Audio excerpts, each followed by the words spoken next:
Bienvenidos amigos de Voces de la Historia. Hoy nos embarcamos en una aventura épica al siglo XVI, al sudeste asiático, donde dos mundos colisionaron en una lucha por la supremacía. La Guerra de Castilla, un conflicto poco conocido que enfrentó al poderoso Imperio Español contra el Sultanato de Brunei. Vamos a descubrir un conflicto con el que quizás no estés muy familiarizado. La que para los bruneanos es la Guerra de Castilla, que aconteció en 1578. Estamos hablando de comercio de especias, choques religiosos, e intrigas palaciegas. Así que prepárense para viajar en el tiempo al siglo XVI, cuando el mapa del mundo se estaba redibujando por completo gracias a la exploración y los imperios luchaban por el control de esas rutas marítimas tan valiosas hacia la tierra de las especias. Este periodo es tan fascinante porque tienes a potencias europeas como los imperios español y portugués en plena expansión con la idea de oro, gloria y evangelio, que estaban decididos a multiplicar sus dominios. Impulsados por la promesa de riquezas del comercio de especias y ese ardiente deseo de difundir el cristianismo. Pero, ¿qué hacía tan valiosas estas rutas que los imperios estaban dispuestos a ir a la guerra por ellas? Recordad que solo un siglo antes, en 1453, Constantinopla cayó ante el Imperio Otomano. Y eso fue un golpe importante para el comercio de especias porque cerró las rutas terrestres tradicionales que conectaban Europa con el Oriente rico en especias. Así que estas nuevas rutas marítimas se volvieron increíblemente valiosas. Quien las controlara controlaba el flujo de estos preciados productos, y eso significaba un poder y una riqueza considerables. El Imperio Español, en el siglo XVI, se encontraba en la cima de su poderío, impulsado por el descubrimiento de América y la conquista de vastos territorios. La Contrarreforma católica en Europa impulsó una intensa campaña de evangelización, con el objetivo de expandir el cristianismo por todo el mundo. España, un bastión del catolicismo, se veía a sí misma como la defensora de la fe y se propuso convertir a los paganos de las nuevas tierras conquistadas. La corona española buscaba expandir su imperio hacia el oriente, con el objetivo de controlar las rutas comerciales y acceder a las riquezas de Asia. Filipinas, un archipiélago estratégico en el corazón del sudeste asiático, se convirtió en el objetivo principal de la expansión española en la región. Y en medio de esta lucha de poder, tienes a Brunei, este poderoso sultanato islámico con un vasto imperio marítimo que se extendía por el sudeste asiático. Incluso tenían control sobre partes de Filipinas. Brunei tenía una próspera red comercial y era un actor importante en la región. No iban a ceder fácilmente ante estos recién llegados. Y aquí es donde realmente comienza a aumentar la tensión. La presencia del Islam en el sudeste asiático, especialmente en Brunei, se percibía como una amenaza que debía ser erradicada. Las especias, como la pimienta, el clavo y la nuez moscada, eran productos de gran valor en Europa, y el control de su comercio generaba enormes riquezas. España buscaba romper el monopolio portugués sobre el comercio de especias en el Oriente, estableciendo sus propias rutas comerciales. Brunei, un importante centro comercial en el sudeste asiático, controlaba el acceso a las especias provenientes de las islas de las especias, las llamadas Molucas, representando un obstáculo para las ambiciones comerciales españolas. Así que tienes a estos europeos ambiciosos, hambrientos de especias y ansiosos por expandir el cristianismo. Y luego tienes a Brunei, una fuerza a tener en cuenta, controlando rutas comerciales clave. Brunei, en el siglo XV, había extendido su influencia sobre Manila, estableciendo un estado títere y fortaleciendo la presencia del Islam en la región. Entonces, ¿cómo logró España siquiera un punto de apoyo en Filipinas? ¿No estaban ya bastante ocupados conquistando las Américas? Bueno, Filipinas era estratégicamente importante por algunas razones. Primero, ofrecían una posible puerta de entrada a China y al resto de Asia Oriental. Además, estaban llenas de recursos que los españoles querían. En 1565, establecieron una base en Cebú con el objetivo de convertir a la población local al cristianismo y, por supuesto, de tomar el control de esos importantes puertos comerciales. La conquista de Manila en 1571 generó una rivalidad con Brunei por el control del archipiélago. La conversión de Manila en la capital de la administración española y un centro de evangelización católica agudizó las tensiones con el sultanato islámico. Las Filipinas no eran una hoja en blanco, y aquí es donde las cosas se ponen aún más interesantes. Los visayanos de Filipinas que habían estado luchando contra los aliados de Brunei terminaron aliándose con los españoles. ¿Puedes imaginar la maniobra política que estaba ocurriendo detrás de esta escena? Así que incluso antes de la Guerra de Castilla ya tenemos este crisol de intereses en competencia, diferencias religiosas e intriga política. La llegada de los españoles con su propia agenda simplemente echa gasolina al fuego. Hay que considerar el trasfondo de la historia de España. Acababan de salir de la Reconquista, una lucha de siglos por expulsar el dominio musulmán de la península ibérica. Su percepción del Islam estaba profundamente moldeada por esta experiencia. Así que cuando se encontraron con este poderoso sultanato islámico en Brunei, no fue solo una rivalidad política, sino también un choque de visiones del mundo. Es como si estuvieran trayendo el bagaje de su propia historia a esta nueva arena. Dada su experiencia con la Reconquista, viendo la expansión del Islam en Filipinas como un desafío directo a sus propias ambiciones imperiales, estaban decididos a establecer su dominio, no solo política y económicamente, sino también religiosamente. Así que no se trata solo de especias y rutas comerciales. Se trata de las almas de las personas. Y eso nos lleva al gobernador general Francisco de Sande, que era el gobernador general español de Filipinas en ese momento. Y digamos que no era exactamente conocido por sus habilidades diplomáticas. Vio a Brunei como un gran obstáculo para las ambiciones del imperio, tanto religiosamente como políticamente. Así que decidió tomar un enfoque más proactivo. Se podría decir que en 1578 envió una carta al sultán Saif el-Rihal de Brunei, y esta carta era básicamente una declaración de guerra disfrazada de oferta diplomática. En ella, de Sande exigía que el sultán cesara inmediatamente toda proselitización islámica en Filipinas. Incluso exigía que los misioneros cristianos pudieran entrar en Brunei y predicar libremente. Fue un intento descarado de afirmar la autoridad española y socavar la influencia de Brunei. En su carta, de Sande escribe que los moros de Borneo predican la doctrina de Mahoma, convirtiendo a todos los nativos de las islas. Es una declaración bastante inflamatoria, y revela lo profundo que era el antagonismo religioso.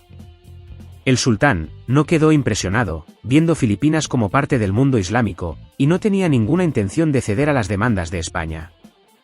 Vio la carta de Sande como un insulto directo y una amenaza a su soberanía.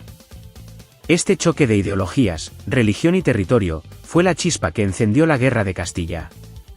Por un lado, tienes a España llena del fervor de la Reconquista, decidida a expandir su fe y su imperio. Por el otro, tienes a Brunei, un poderoso sultanato con una larga historia de dominio marítimo, que no va a retroceder sin luchar. Parece que se está gestando un épico choque de civilizaciones. Pero antes de sumergirnos en los combates reales, hay una pieza más del rompecabezas que debemos explorar. Necesitamos hablar de esos dos nobles bruneanos descontentos. Pinir Ansari Leila y Pinir Ansari Radna, que jugaron un papel clave en moldear el conflicto y finalmente inclinaron la balanza a favor de España. También es una historia de luchas internas de poder y alianzas cambiantes. Su historia es un ejemplo perfecto de cómo las ambiciones personales pueden a veces intersectarse con eventos históricos más grandes de maneras sorprendentes. Pinir Ansari Leila, el mayor de los dos hermanos, tenía un problema con el sultán. Así que esto no era solo sobre religión o territorio. También era una disputa familiar. Pinir Ansari Leila creía que era el legítimo heredero al trono. Sentía que su hermano, el sultán, había usurpado su posición, y estaba dispuesto a hacer lo que fuera necesario para reclamar lo que creía que era suyo. Así que vio una oportunidad en la llegada de los españoles. Parece que Pinir Ansari Leila hizo el primer movimiento. Vio a los españoles como aliados potenciales en su búsqueda para derrocar al sultán. Llegó al punto de ofrecer a Brunei como tributario a España a cambio de su ayuda para reclamar el trono. Los españoles, ansiosos de explotar cualquier ventaja, vieron la oferta de Pinir Ansari Leila como una oportunidad de oro. Reconocieron que un Brunei dividido sería mucho más fácil de conquistar, por lo que aceptaron la alianza, viéndola como una forma de debilitar a Brunei desde dentro. Estas alianzas a menudo nacían de la necesidad más que de la verdadera confianza. Y a medida que se desarrolla la Guerra de Castilla, veremos cómo estas lealtades cambiantes y las ambiciones personales juegan un papel crucial en moldear el resultado del conflicto. Así que tenemos a España y a Pinir Ansari Leila formando esta improbable alianza, ambos esperando capitalizar la situación para su propio beneficio. Ambos con los ojos en el premio, Brunei, un poderoso sultanato. Pero ¿cómo estalló este conflicto realmente? ¿España simplemente navegó y atacó a Brunei de frente? Bueno, ahí es donde la historia toma otro giro interesante. Recuerda, España ejercía maniobras estratégicas. No era solo fuerza bruta. Sabían cómo explotar debilidades y usar tácticas astutas para lograr sus objetivos. No iban a cargar a ciegas. Tenían un plan. Pinir Ansari Leila había prometido a los españoles Brunei como estado tributario a cambio de su ayuda para tomar el trono. Así que los españoles, viendo una oportunidad de dar un golpe decisivo, decidieron lanzar un ataque sorpresa en la capital de Brunei, Kota Batu. Sabían que capturar la capital sería una gran victoria simbólica y podría potencialmente paralizar la capacidad de Brunei para resistir. Un movimiento audaz y atrevido.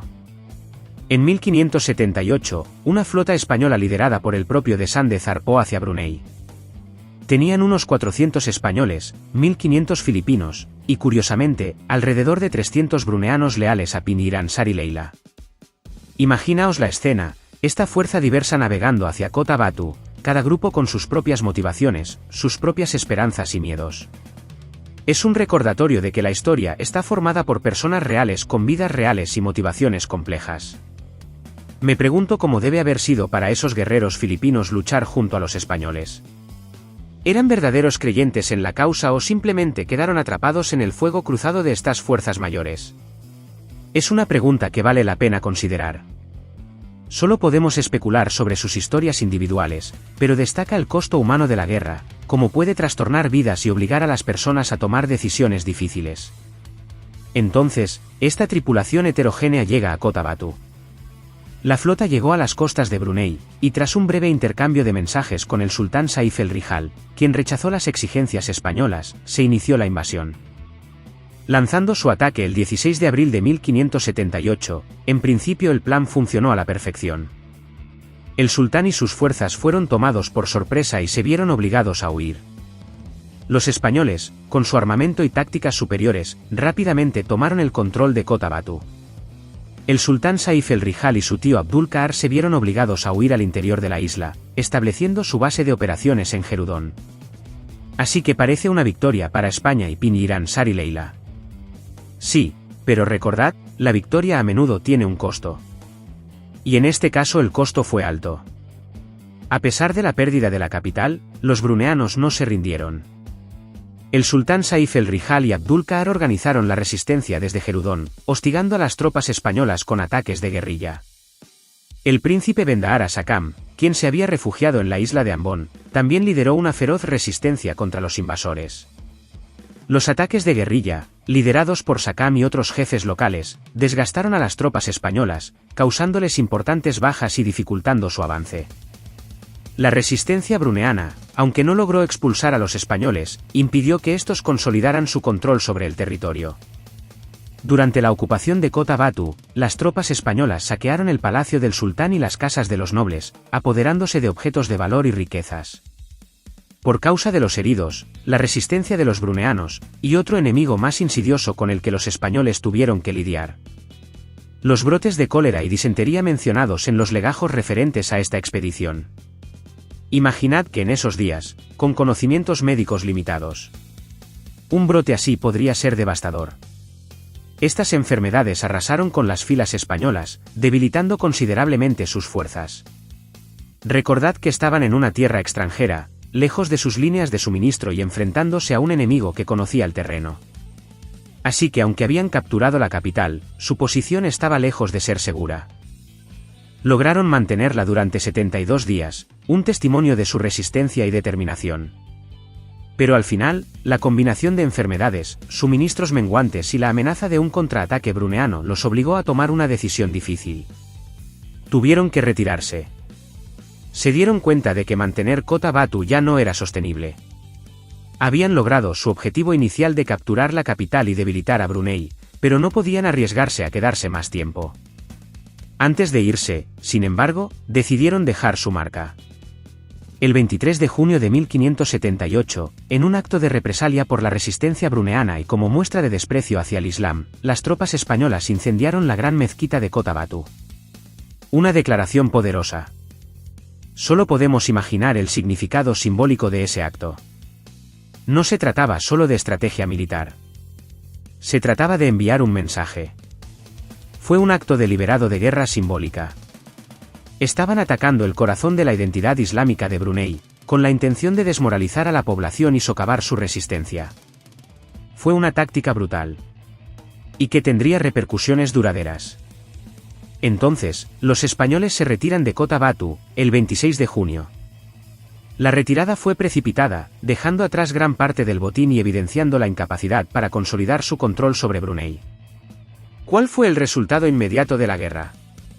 ¿Quién salió ganando? Bueno, pues no es tan simple como eso. La historia rara vez ofrece conclusiones ordenadas. Si bien los españoles se retiraron, no significa que Brunei fuera victorioso.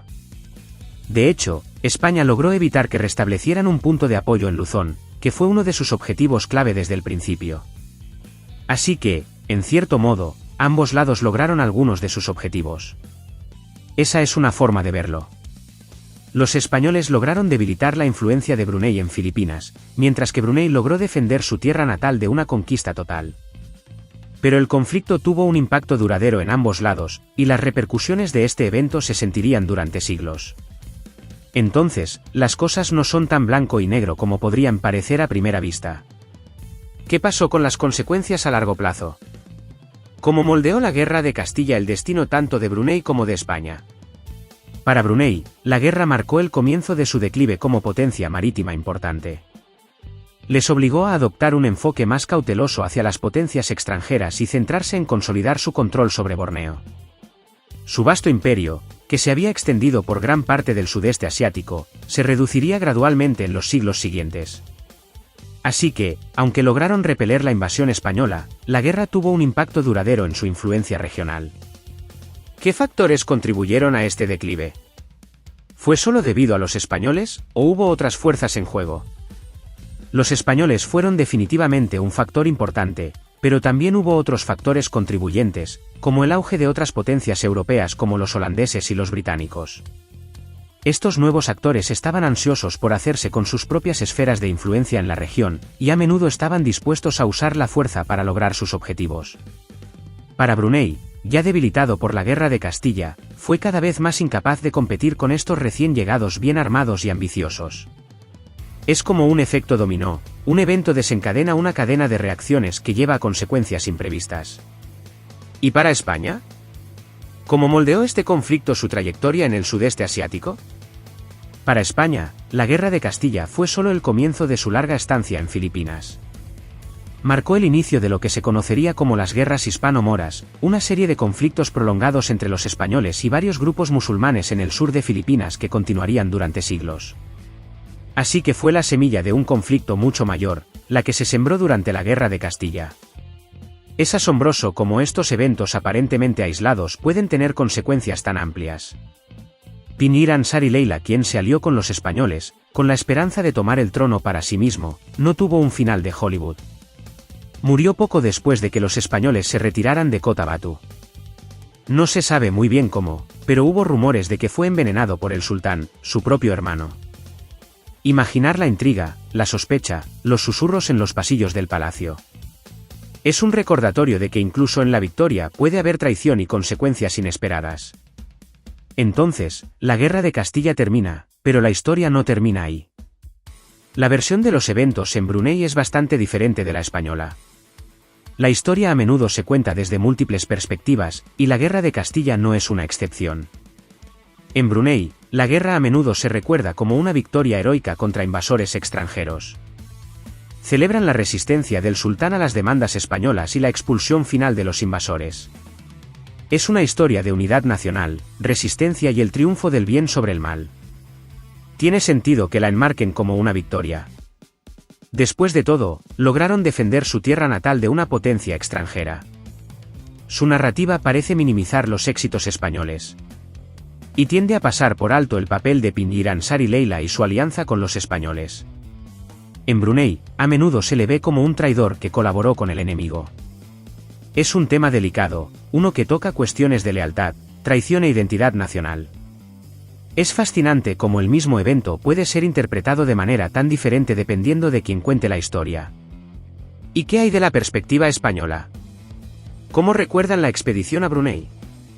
Los españoles se centran en su victoria inicial en Kota Batu y sus esfuerzos por difundir el cristianismo. Destacan la importancia estratégica de Filipinas y su determinación de asegurarse un punto de apoyo en esta valiosa región. Pero no deja de ser una de tantas expediciones y batallas olvidadas de su historia, y de la que apenas nadie sabe nada. Se enmarca esta guerra para los bruneanos, el escarceo o refriega para los españoles, como parte de su misión más amplia de cristianizar el mundo y llevar la civilización a lo que veían como tierras incivilizadas. Esta narrativa pasa por alto la brutalidad de sus acciones, la destrucción que causaron y las complejas motivaciones de quienes lucharon a su lado. Es como dos caras de la misma moneda, cada una reflejando un aspecto diferente de la verdad.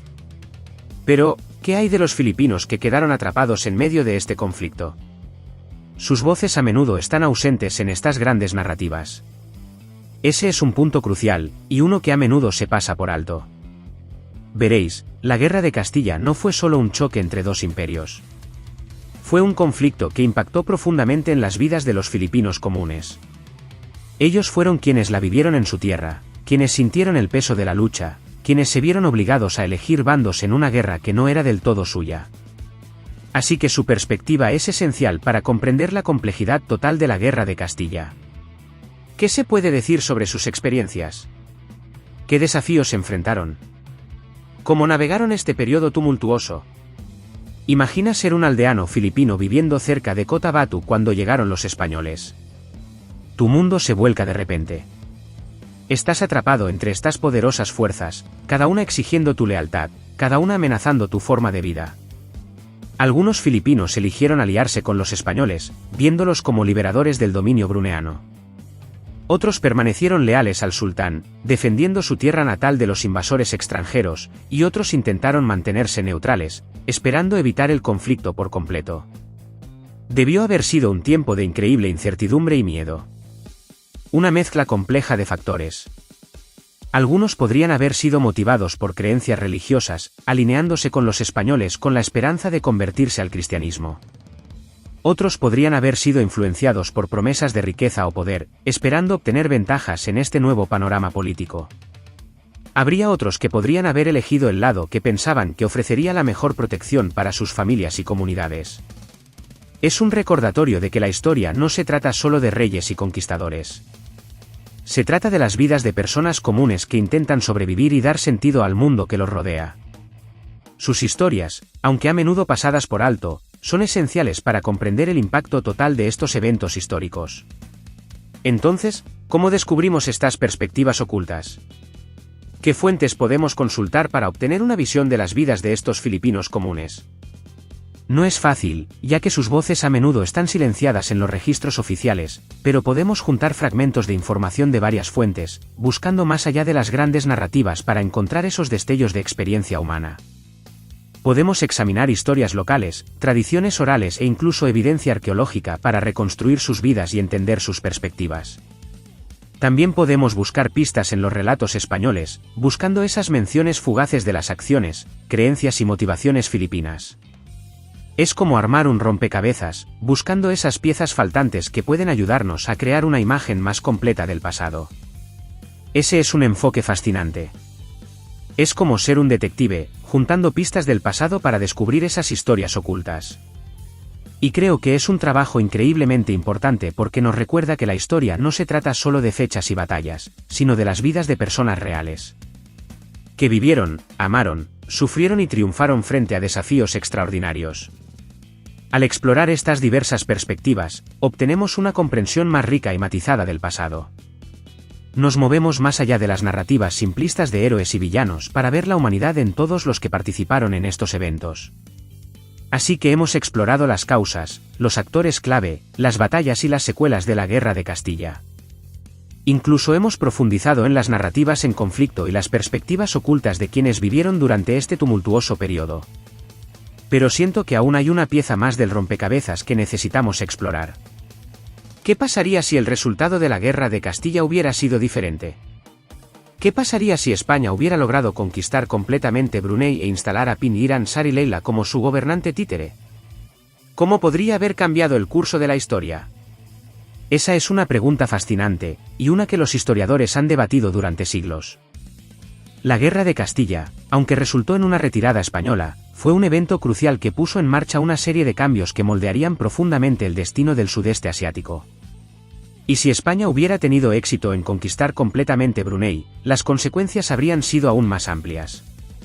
Es asombroso pensar en cómo este único evento, este choque entre dos imperios en un rincón remoto del mundo, tenía el potencial de alterar el curso de la historia.